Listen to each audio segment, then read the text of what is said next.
Salve Maria to everyone, and thank you very much for having invited me to this supporters conference of the American TFP. As you know, this conference should have been given personally by me there with you. Unfortunately, the COVID-related restrictions made the trip impossible, or in any case, so difficult that we decided that I would make this video. Notwithstanding all this, I may be going to the United States, maybe in January of next year, where I will have the pleasure of meeting, if not all, at least some of you. I greet Mr. Raymond Drake, President of the American TFP, Mr. John Harvard, Vice President of the American TFP, and I go straight into the subject because it's a little bit long. Ladies and gentlemen, I will be speaking about the angels and concretely about the action of the angels, or the part the angels have in contemporary battle between the revolution and the counter-revolution. For this, I will be following very closely a book that was recently published in Italian, the Angelic Militia, The Angels in the Panorama of the Church and of Society Today. This is a book done with parts, with texts from Professor Plinio Corrêa de Oliveira's series called MNF. MNF is short for Manifesto. Where he dealt with so many issues, so many themes, so many beautiful subjects, among which the angels. Let's hope that this book is translated into English. We are already making plans for that. So we might be having a presentation, I hope that this time personally, maybe sometime next year. Anyway, I'll go straight into the subject. What are the angels? Or better said, who are the angels? The angels are spiritual beings between men and God. They are purely spiritual because they don't have any matter as we do, but they're not spiritual in the sense that God is spiritual because he is absolute spirit. Now, we can prove the existence of the angels in several ways. First of all, the witness of Holy Scriptures. Holy Scriptures are full of references to angels, both in the Old Testament and the New Testament. They even give us the name of three angels: Archangel Saint Gabriel, Saint Raphael, and Saint Michael. Our Lord Jesus Christ several times refers to the angels. He even refers to the fall of Satan, the fall of Lucifer from heaven into hell.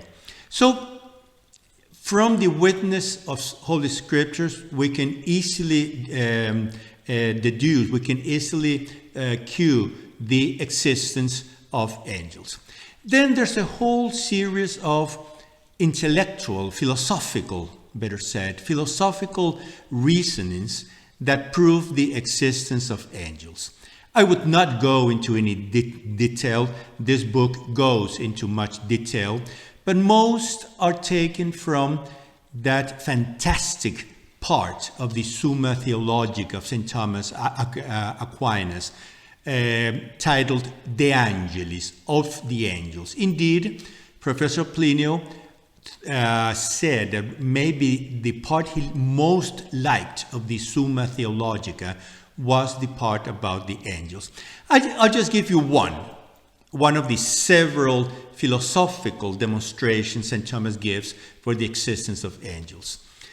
You know, there's a philosophical principle. In Latin, you say it like this: agens agit simile sibi. An agent acts according to himself. An intelligent person says intelligent things. A stupid person says stupid things. Very familiarly said. God is purely spiritual, so creation would not have been totally complete or totally perfect if it didn't create beings that were more or most similar to him in that which he has of essential, that is his spiritual being. Therefore, he had to create spiritual beings, and those spiritual beings are the angels. Then there's a whole series of demonstrations of the existence of angels, which come from the contemplation of the order of the universe. You see, the universe is hierarchical. We could spend hours and hours just speaking of hierarchy in the universe. But just to be very quick, we have minerals which have existence. Then we have plants, we have life. It's a vegetal life. It's called a principium vitae, a principle of life, which is simply vegetal. Then we have the animals who, apart from existence, apart from vegetative life, I say vegetal, excuse me, it's vegetative life. They also have instinctive life. They have instincts. Then we have men who have existence, vegetative life, instinctive life, and intellectual and spiritual life. And then there will be a vacuum, there will be an abyss all the way up to God. This cannot be true because natura non facit saltus. Nature doesn't give leaps. Nature is perfectly proportional.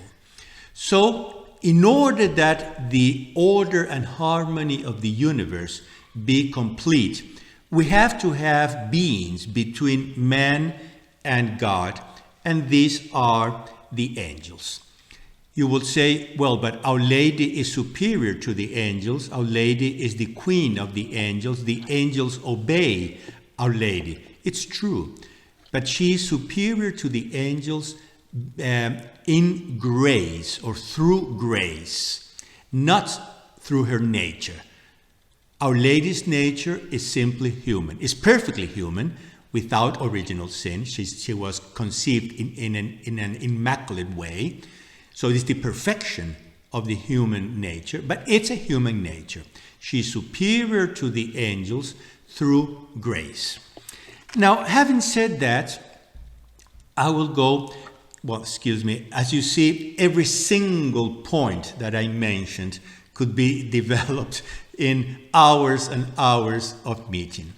But anyway, having said this, I will go straight into the subject that was given to me. The angels are intermediaries between God and man. The angels are in between God and man. The very word angel comes from Greek angelos, which literally means messenger. The angels are messengers of God. And I recall, if you want to conceive in an image the role of the angels in God's plans, you can see the image of Jacob's ladder. Remember, I have it here, Genesis chapter 28, verses 11 onwards. And behold, a ladder set up on the earth, and the top of it reached to heaven. And behold, the angels of God ascending and descending on it. And this is the image of Jacob's ladder. It's a ladder that comes from earth, that goes from earth to heaven, and angels go up and down, up and down, up and down. What does this mean? It means that angels link God with man. They take up towards God or to God things that we do or give them, and they bring back from God to us things that God gives us. For example, grace. This is a point that hasn't been very much studied by theology, and this is one of the points Dr. Plinio wanted to make up when he gave this series of meetings about the angels. Angels are intermediaries of grace. Grace is God. Grace is a created participation in the uncreated life of God. It goes to Our Lady, who is the universal mediatrix of all graces. But then they come to us through the angels. The angels are intermediaries of grace for us. Now, what does this mean? What concretely does this mean? This is the subject, this is the theme that I would try to develop in this meeting. One first point is the notion of a guardian angel. The fact that every person, even the non-baptized, has a guardian angel is not a dogma. It's not part of the dogmatic magisterium of the church, but Saint Jerome, already in the 4th century, he said, it's a truth that has been believed by the church since the earliest times. So the church has always believed the existence of guardian angels. And our Lord Jesus Christ himself, when he said,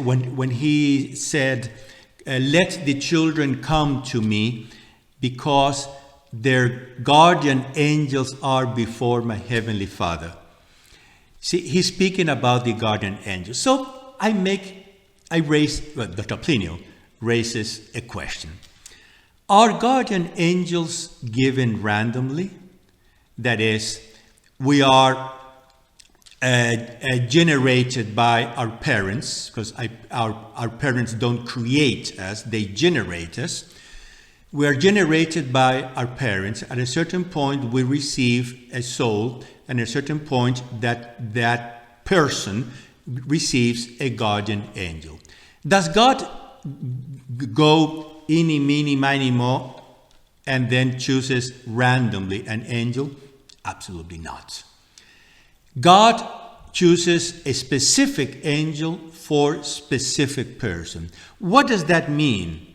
It means that from all eternity, God had thought of that angel in relation to that person, and vice versa.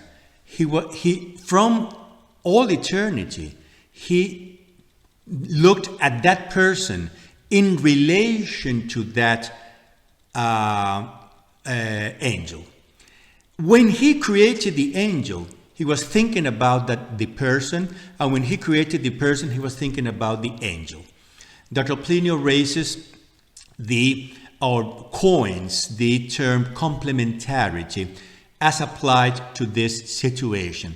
The guardian angel and the guarded person are complementary realities. They don't exist without each other. What does this mean? It means that our guardian angel is an angelical version, so to speak, of me. My guardian angel is me, myself, in an angelic level, in an angelic nature. He's the perfect archetype, the perfect model of what I should be. He has purity as I should have, perfect purity. He has humbleness as I should have, etc., etc., etc. My guardian angel is the angelic version of myself. So, between my guardian angel and me, there are very deep relations. Not only the guardian angel keeps me from evil, guardian angel, he guards me. That is a very partial way of conceiving the role of the guardian angels. Theology says that angels illuminate, purify, and perfect. First role of the guardian angel is to illuminate. Second role is to purify. And third role is to perfect. Or, if we follow the prayer that we normally do, illuminate, guard, rule, and guide. This illumination by the angel reaches its apex, and this is the link to the next subject that I will deal with. This illumination reaches its apex when I open myself totally to the light coming from my guardian angel. And when I open myself totally to the light coming from my guardian angel in his turn assumes me into him so much that we enter into a relationship that it's not essential. We don't become angels. That will be absurd. That will be pantheistic. We don't become angels. But we enter into a relation which is much more than our simple accidents. We are assumed by our guardian angel. And this aspect of assumption or assuming is a very large part of this book. It's a very large part of Professor Plinio Corrêa de Oliveira's doctrine about angels. Now, what happens with a person when he is, or he or she, I'm saying he, but of course it's he or she, is assumed by an angel? And I translated some parts, so excuse me, at this point I have to read. There is a principle of the order of the universe, says Dr. Plinio. When a being of a certain species reaches the apex of that species, it takes on certain characteristics of the higher species. So when an individual of one species reaches the apex of that species, it takes on certain characteristics of the higher species. For example, he says, there are plants that are so superior that they even have a kind of sensitivity and movement similar to those of the animals. This is the case of plants that eat insects. As there are certain animals, for example, a very well-trained dog, which have something human about them. Thus, when man reaches the apex of himself, remember this, when man reaches the apex of himself, without losing his nature, he already has something angelic. At the apex of the human soul, there is a sort of handle through which the person can hook himself to the upper plane, that is the angelic one, projecting himself upwards. By doing so, we are incorporated into the angelic world, into the world of absolutes represented by the angels, and through them in the absolute of God. In turn, the angelized person becomes a symbol, a reflection of the Holy Church, of the angels, of Our Lady, ultimately of God our Lord, from whom everything comes and towards whom everything tends. The saint, for example, is an angelized person, not in the sense that he lost his nature, that will be monstrous, but in the sense that by an action of grace, he has been raised to the level of being able to co-reign, we will speak about that later, with the angels. The angelization of man, the angelization of a person. Why is this angelization so important? With this, I go to the second part of my meeting. Thus, the angelization of a person is the most intimate relation he or she can have with his guardian angel. Now, what use or what importance does this angelization have, concretely speaking, in the war or in the clash between revolution and counter-revolution? I'll leave that for a next point. Right now, I would like to deal with a very essential point that we have to study and we have to fully understand. Angelic chivalry. Well, you see, What happened in heaven? God created heaven, God created the angels in perfection. The angels were perfectly happy, they were perfectly saintly, they were perfectly ordered, they were perfectly harmonious, perfect everything. Peace reigned in heaven. Angels continuously got to know God better, to praise Him, to love Him, to serve Him, etc. And everything in heaven was nothing else but praise, love, light, and harmony. At a certain point, the highest angel, Lucifer means the bearer of light, Luciferos, the bearer of light. Lucifer was not satisfied with being the highest angel, and as prophet Isaiah says, he wanted to be like God, and he rebelled. He rebelled with this satanic cry, the satanic motto, non serviam, I shall not serve. That is, I rebel against the order you wanted to create, or the order you actually created. Non serviam, I shall not serve. Now, God could have crushed Lucifer, Satan, with just an act of his will, instantly. He could have crushed him, he could have destroyed him, he could have done anything with Lucifer. He didn't do it himself. He suscitated another angel, Saint Michael, to fight against Lucifer. And Saint Michael gave his cry of war, his war cry, Quis ut Deus, who is like God? And this is what Michael means, who is like God. And as the Bible, the Apocalypse says, and there was a great battle fought in heaven. Michael and his angels fought against Lucifer and his angels until there was no more place for them in heaven, and they were precipitated into hell, etc., etc. So the first battle of history was fought in heaven. And it's the most perfect battle, the most beautiful battle, the greatest battle in history was fought in heaven. So, dear pacifists, those who say that wars are always wrong, dear pacifists, realize, read the Bible, the first battle was fought in heaven. Now, does this battle continue or did it end?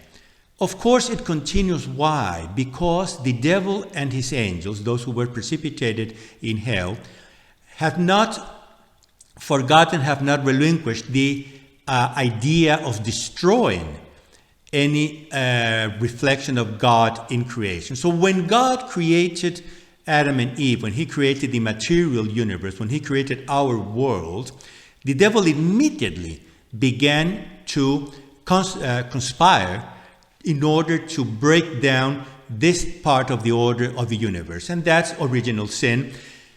And remember Genesis, in 2 different chapters of the Genesis, this fact is narrated. God punishes the serpent, God punishes Adam, God punishes Eve. And right after having punished all 3 of the actors, so to speak, of original sin, he says, I shall put enmities between you, the serpent, and the woman, Eve. Between your descendants, your race, and the woman's descendants, the woman's race. She will crush your head. So you see, history is the essence of history is this clash between the race of the serpent, the race of the snake, what Saint Louis Mary of Montfort calls the sons of the devil, the sons of Belial, and the sons of the woman, the sons of Our Lady. Therefore, all the fight between good and evil in the world are but a continuation of the great battle that was fought in heaven. Now, I raise the question, Do the angels have a role in this battle? And of course they have. Therefore, we have to speak today of chivalry. We have to speak today of war against evil, which in this concrete case is war against revolution. And this war is waged by men and by angels. This is a concept of the clash between the revolution and the counter-revolution that we have to put into our minds.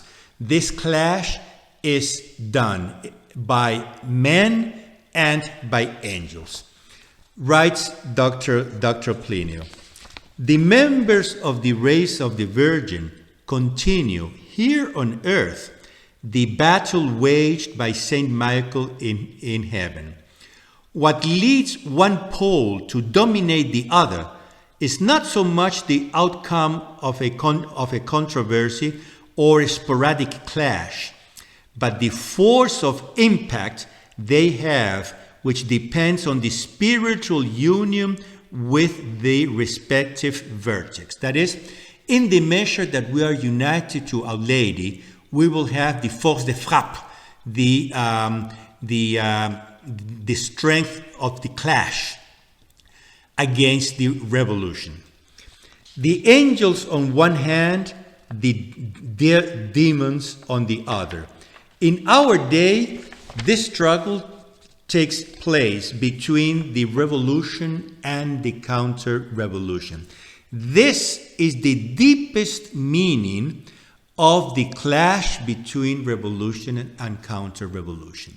So, ladies and gentlemen, we have to realize this, that we're not involved in just any war. It can even be a legitimate war. You know that there are just wars. For example, if my country is attacked, my country has the right to defend itself, and that will be a just war. We're not involved in just this kind of war. We are involved in a war that is a repercussion, is a reverberation, and a continuation of the war waged by the angels. The deepest meaning of history consists in accompanying this struggle between the children of light and the children of darkness.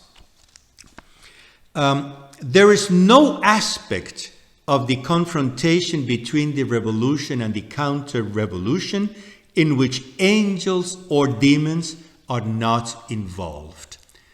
I will repeat this. There is no aspect of the confrontation between the revolution and the counter-revolution in which angels or demons are not involved. This requires of the counter-revolutionaries, that is us, a special ability, I would say a special feeling, to discern the action of demons and angels. Without this feeling, the counter-revolution becomes impossible. And he says, in the counter-revolution, there is an intimate intertwining between angels and men. In the counter-revolution, there is an intimate intertwining between angels and men. I believe that the counter-revolution received an angelic exemplarity in a particular way. What does exemplarity mean? Exemplarity means the capacity to reflect a beautiful model. For example, Saint Teresa of the Infant Jesus had the exemplarity of the purity of Our Lady, the pureness of Our Lady. We receive the counter-revolutionary through a special grace. We have received an angelic exemplarity in a particular way. Placed before the revolutionary world, it disrupts the deepest realities, instilling fear in the adversary and at the same time reviving a series of things that had died. It is the angelic chivalry that mysteriously extends into the counter-revolution, giving it superior angelic strength. You might know if you don't, please ask some veteran member of the American TFP to tell you the full story. But the American TFP was doing a campaign, I don't remember in which Ivy League campus. This is back in the 1980s or 1970s even. This is an old campaign. It was an Ivy League college, and they were campaigning there. And at a certain point, a professor of history, a lady, she came out, and just by staring at our standards, she said, "These people are to the right of Charlemagne." That is, for her, Charlemagne was the worst of the worst of the worst, the extreme of the extreme right. Well, these people, she said, are to the right of Charlemagne. Now, what does this lady, or she was a professor of history, he knew the figure of Charlemagne very well, but what did this lady understand of us, of the counter-revolutionary spirit, just by looking at our standards? And another case, much closer to us, we've all seen the impressive, I would call historical picture of Mr. Ritchie confronting a militant of Black Lives Matter, I think in Lansing, Michigan. Look at that picture. That's not Mr. Ritchie. Well, it is, of course. But what caused fear and what caused respect in that leader of the Black Lives Matter movement, who, by the way, was armed, had a gun on his side?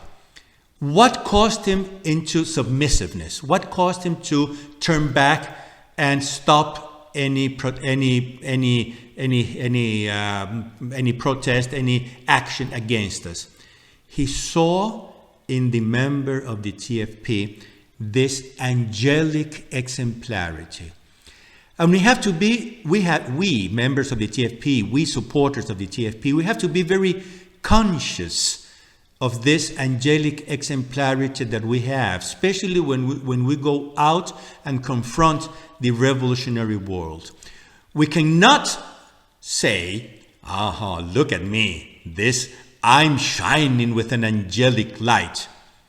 The angelic light doesn't shine in people who are thinking about the angelic light. The angelic light shines in people who are assumed by their angels. I no longer exist. It's my angel who exists in me. Like St. Paul says, it's no longer Paul, but Christ who lives in Paul.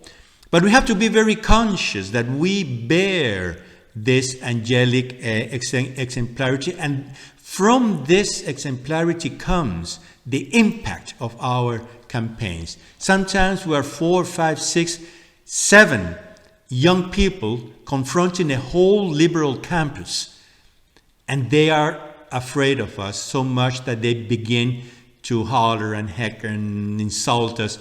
Why? Because they don't want us there. Many things, the counter-revolution, says Dr. Plinio, is a continuation of the angelic chivalry, whose members have a special connection with the angels, with the strength of the angelic archetypes, that is, with the Holy Roman Catholic Apostolic Church. Herein lies the mystery of the counter-revolution. I will not tell you the full story. Maybe when we meet personally, I will. But I once, unwillingly, met a leader of the Colombian guerrilla, urban guerrilla, not the rural ones that fight in the jungle, but the urban ones that fought in the cities. And he was very impressed with a situation, I will not tell you the full story, but in which two members of the TFP, very young, Mr. Francisco Tobon and myself, I was 20, he was 17 or 18, we confronted a whole pack of guerrillas who were armed, and they backed. We marched against them, praying to our angels, and they actually retreated. Some days later, this guerrilla leader, through people, asked that we have a meeting I said, well, let's have a coffee in a bar. Why not? And he said, I've never seen such a thing in my life. Who are you? Who are you? Of course, I couldn't say I'm Julio Loredo, because it doesn't say anything. So I said, we are the Holy Roman Catholic Church that is making a comeback. He was impressed. He was not impressed by us, where I was 20, Mr. Francisco Tobon was 17 or 18. He was impressed by something he saw beyond us. So this is what Dr. Plinio says. Herein lies the mystery of the counter-revolution. Many things of the counter-revolution, the Cape and the Standard, for example, have an angelic touch. A member of the group, and I would say a supporter of the group, shines with an angelic splendor, especially when he is in campaign. Indeed, when we do a campaign, there's a special light. This explains the angelic lumen of the counter-revolution. As long as the member of the group does not reject this light, it will shine in him. It is a very great grace. And again, I said, how do we permit this light to shine through us? Is by saying, I don't exist anymore. It's this light that shines in me, the light of my guardian angel. It's the light of Our Lady. We are consecrated as slaves to Our Lady. It's the life of the Holy Roman Catholic Church. So now we will go into the last point of this lecture, of this meeting, is the strategic importance of angels in the counter-revolutionary battle, or in the battle for the counter-revolution. Up to now, I've set the foundations to give a correct answer to this final question, which is indeed the subject of my meeting.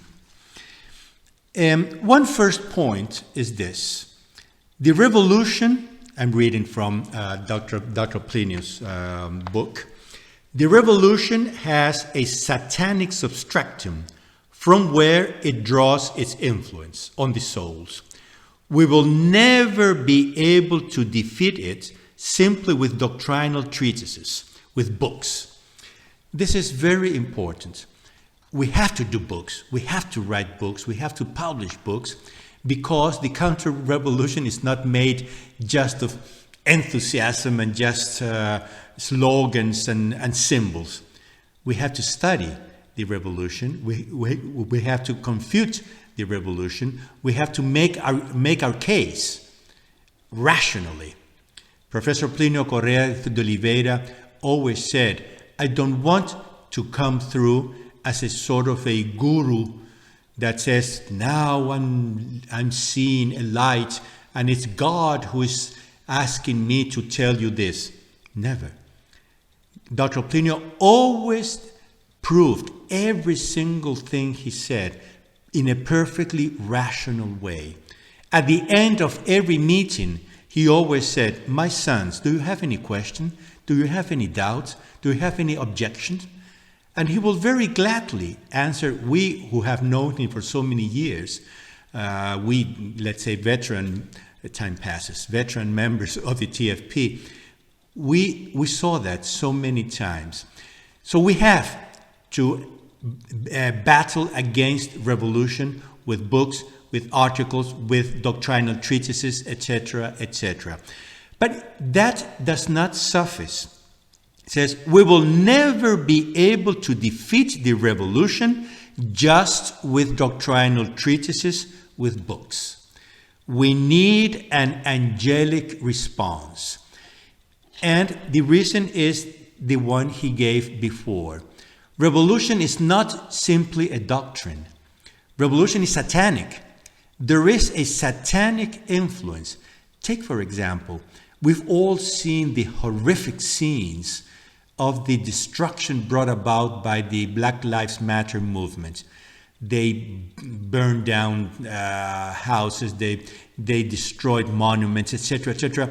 That doesn't go without a satanic hatred against order, without a satanic hatred against America, a satanic hatred against anything that can be tradition or moral. There is a satanic substratum to revolution, and we have to respond to that with an angelic response. It says, the meditation on the angels, the love for the angels, the devotion to angels will communicate to Catholics a kind of angelic splendor, so resplendent as to put the devil on the run. Excuse me if I repeat some of these phrases, but they are so beautiful and they go so straight to the point. The meditation on the angels, the love for angels, the devotion to the angels will communicate to Catholics a kind of angelic splendor, so resplendent as to put the devil on the run. Either to the satanic influence, we contrast the splendor of angelic innocence, or we will always be overwhelmed. And this is one of the reasons conservatives have been beaten once and again. We have to raise up to the level of understanding that this is a battle that includes the angelic level. It's not exclusively angelical. It's also, and for us, mainly human. But when there is the angelical level, that is the superior level, so in a certain sense, it's the most important one. And this is one of the reasons we conservatives, we traditionalists, we counter-revolutionaries have been overwhelmed time and again. We haven't had recourse to the angels. In another point, which I didn't write here, Dr. Plinio gives a metaphor. Those who have known Dr. Plinio, we know that he was a master of metaphors. And at a certain point, he says, fighting against the revolution without the help of the angels is like fighting against 100 dinosaurs with a rusty sword. Already fighting 100 dinosaurs with a shotgun or with a machine gun or something would be quite difficult. Imagine fighting 100 dinosaurs with a rusty sword. Well, that is us fighting revolution without the angels. I believe that the time has come to talk about the angels, even for another reason, which he will explain in this paragraph. The more the contemporary situation becomes insoluble, mysterious, and terrible, the more I'm convinced that the solution is opening ourselves to the angelic universe. There is a sensation of malaise, to use this word that was put into circulation in the 1970s when the United States were retreating from Vietnam. Then Jimmy Carter was elected and everybody spoke about the American malaise. Well, even today there is a very widespread malaise. Excuse me, I'm not American, but permit me a strictly political commentary. But just seeing Joe Biden in the Oval Office provokes me a very deep malaise. And I think that that's a malaise that that exists in so many people. Well, how do we answer this? How do we counter this? It says, the more the contemporary situation becomes insoluble, mysterious, terrible, the more I'm convinced that the solution is opening ourselves to the angelic universe. We faithful Catholics are increasingly isolated. Either we resort to the angels, or I don't see a way out of the situation. If we want to be prepared to face the situation, If we want to communicate strength and enthusiasm to the faithful in the midst of the contemporary crisis, we must study the angels. We must proclaim the angels. We must ask the angels to intervene with men so that they are prepared for the great battles that are approaching. The devil's action is becoming more and more present. Only a recourse to the angels will allow us to face it successfully. So, against Black Lives Matters, we cannot simply oppose articles or books. We have to oppose an angelic model that is the opposite of Black Lives Matter, as Black Lives Matter is a satanic model. I'm not saying that there are devils. I'm saying that there are models for devils. Because as much as there is an exemplarity that takes us upwards towards God, there is an exemplarity that takes us downwards towards hell. And if they have this exemplarity that goes downward towards hell, we have to have the opposite exemplarity that takes us towards heaven through the angels. Then another point. Faced with a world that is crumbling, the apostolate about the angels could be a sort of a bell that tolls in the spirit of contemporary man.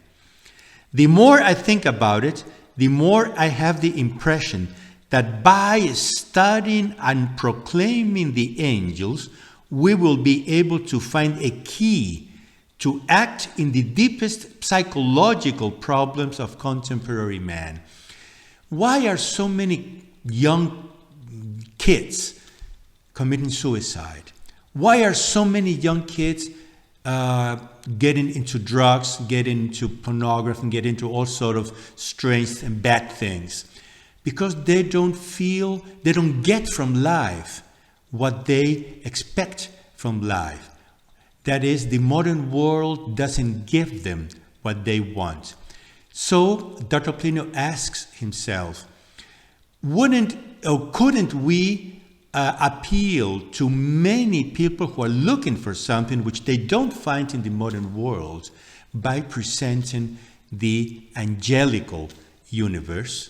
Of course, we have to present it in a very rational, a very orderly, and very serene way, as I'm doing now, which cannot simply go out in the streets and say, "Hey, we're the angelic chivalry."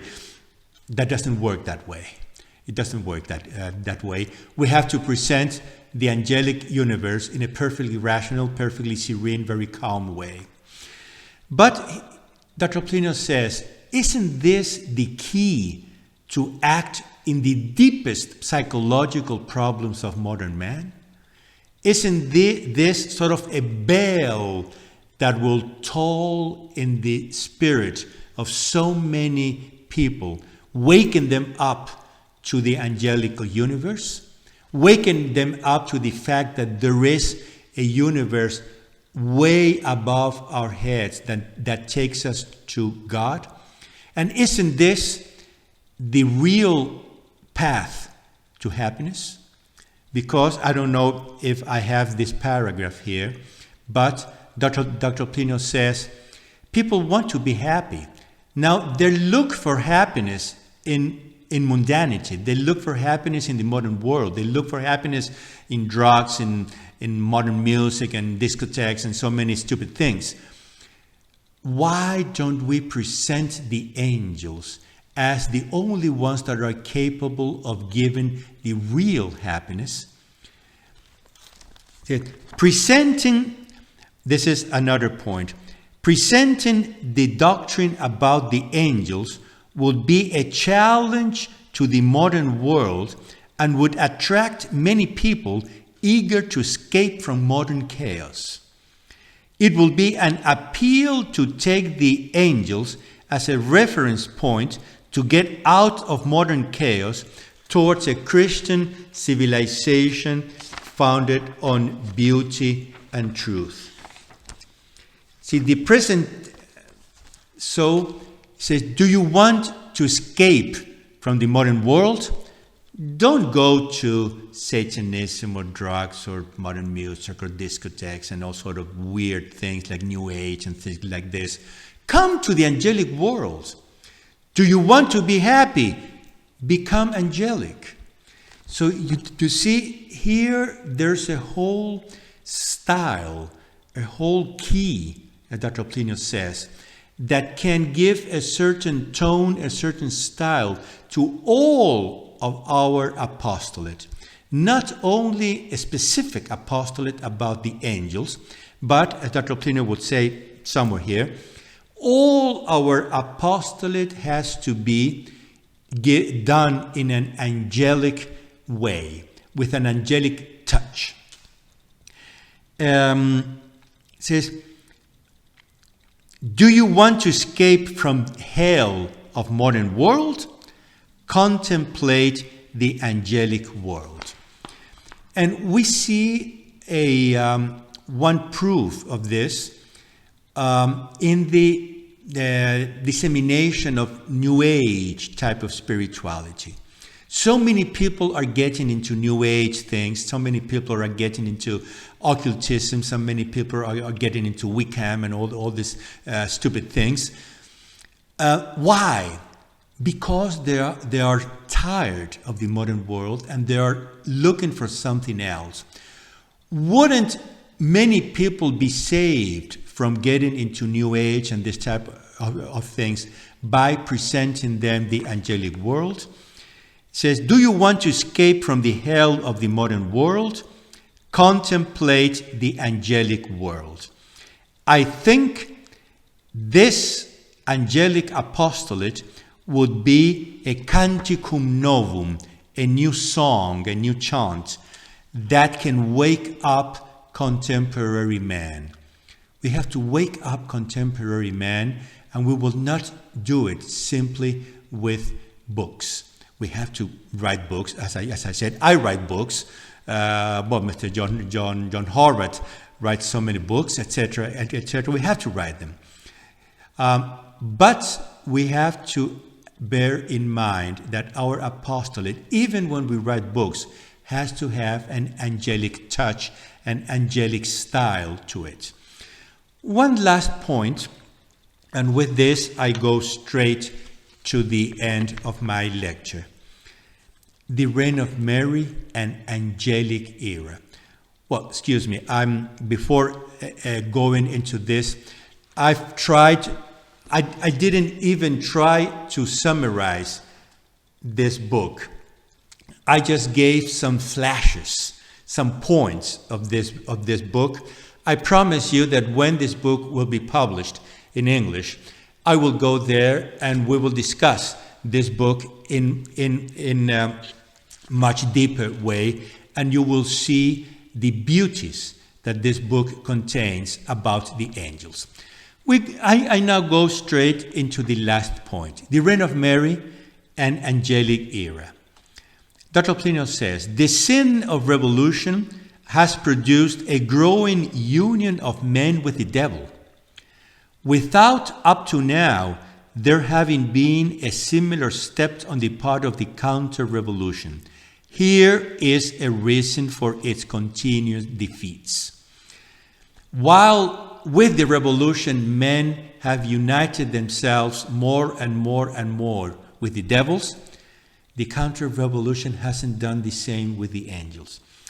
In my opinion, in the perspective of the theology of history, the apparitions of Our Lady of Fatima, with the official proclamation of the triumph of her Immaculate Heart, have opened a new era for humanity, in the sense that they have given rise to a new type of relationship between men and angels, which will culminate in the promised triumph. I imagine that this action will take place in stages. At the beginning, there will be the generosity of a group of faithful who could form a spiritual family. That's us. and who would then invite everybody to unite with the angels. Thus, the angelic action will have conquered a bridgehead from which the reconquest will then start. In the reign of Mary, the souls will be invited to such a union with the angels. It will be the revenge on the smoke of Satan that has penetrated the church. It will be the expulsion of this smoke and the return of the scent of incense. The church will not emerge from the current crisis without having recourse to the angels. Just as the revolution inaugurated a new type of man-devil relationship, the reign of Mary will inaugurate a new tenor of relations between man and angels. And since Providence allowed the devil to be unleashed in the revolutionary period, I think it reasonable that in the reign of Mary, it will allow the angels to have much more active role in the management of human affairs. The reign of Mary will be a period of exceptional angelic action, a new era in which the action of the angels will be much more extensive than the demonic action is today. In the reign of Mary, Our Lady will allow the angels to come more perceptible to men. The reign of Mary will be the reign of the angels. With this, dear members of the American TFP, dear supporters, ladies and gentlemen, I conclude my lecture, not without making a heartfelt appeal. This is not something to be just listened to. This is not just something to be studied and liked. This is something to be applied. When we go out of the gates of the Stadium Spring Grove, a state of the good success, Our Lady of the Good Success, we have to become ambassadors of the angels. We have to apply all this that we heard about the apostolate of the angels. One last time, thank you very much, and to all of you, Salve Maria.